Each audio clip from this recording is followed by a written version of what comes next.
विधान परिषदेच्या एका जागेवरून राष्ट्रवादीत घमासान सुरू आहे। मराठा समाजाची रिक्त झालेली जागा मराठा समाजालाच मिळायला हवी। जिशान सिद्दीकींना उमेदवारी देण्यास मराठा समाजातल्या नेत्यांचा विरोध आहे। नाशिकमधील मराठा कार्यकर्त्यांनी नरहरी झिरवाळ यांची भेट घेतली। उमेश पाटलांना राष्ट्रवादीकडून विधान परिषदेची उमेदवारी मिळण्याची शक्यता असल्याची सूत्रांची माहिती आहे। तर अजित पवार आणि सुनील तटकरे यांच्यातील चर्चेनंतर उमेदवारांची घोषणा होईल। राष्ट्रवादीची यादी उद्या सकाळी जाहीर होण्याची शक्यता आहे। लाडकी बहीण योजनेसाठी सामाजिक न्याय आणि आदिवासी विभागाचे 4000 कोटी वळवलेले आहेत। माझ्या विभागाचे पैसे घेताना संमती तरी घ्यायला हवी होती। संजय शिरसाट यांच्याकडून खंत व्यक्त। रस्ते काय हवेत बनवणार का? रस्ते आणि पाटबंधारे प्रकल्पांना जमीन तर लागणारच। शक्तीपीठ महामार्गाला होत असलेल्या शेतकऱ्यांच्या विरोधावर कृषी मंत्री माणिकराव कोकाटे यांची प्रतिक्रिया।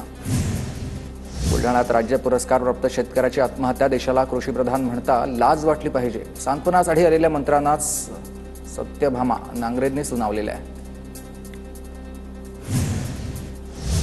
जयंत पाटील आमच्याकडे येतील। मंत्री गुलाबराव पाटलांकडून जयंत पाटलांच्या पक्षांतराचे संकेत। तर मी नाराज नाही, मला बाहेर बोलण्याची चोरी असं जयंत पाटलांनी वक्तव्य केलं होतं।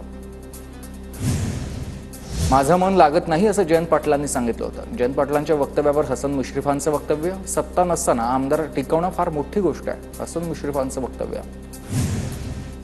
लाडकी बहीण योजनेमुळे शासनाच्या तिजोरीवर भार पडतोय। निधी कसा आणि केव्हा आणायचा हे मला चांगलं माहिती आहे। इंदापुरात मंत्री दत्तात्रय भरणे यांचं वक्तव्य।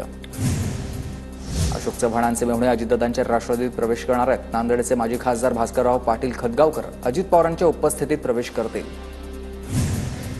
धनंजय देशमुखांकडून काल रात्री मनोज जरांगेंची भेट। धनंजय देशमुखांनी अंतरवली सराटीत जाऊन जरांगेंची भेट घेतली आहे। बाळासाहेबांनी आयुष्यभर ज्या काँग्रेसचा विरोध केला त्या काँग्रेससोबत उद्धव ठाकरेंनी युती केली, त्यामुळे आम्ही पक्षांतर केलंय। गुलाबराव पाटलांची उद्धव ठाकरेंवर टीका। काही लोकांकडून महाराष्ट्र पेटवण्याचा प्रयत्न। राज्य नष्ट करण्यासाठी काही लोकांना भाजपमध्ये पाठवलंय का? मुख्यमंत्री संवेदनशील असतील तर हे सहन कसं करतायत? राऊतांचा फडणवीसांना सवाल। उपमुख्यमंत्री एकनाथ शिंदेंना संत तुकाराम महाराज पुरस्कार प्रदान। तुकाराम बीज सोहळा दरम्यान शिंदेंना सन्मानित।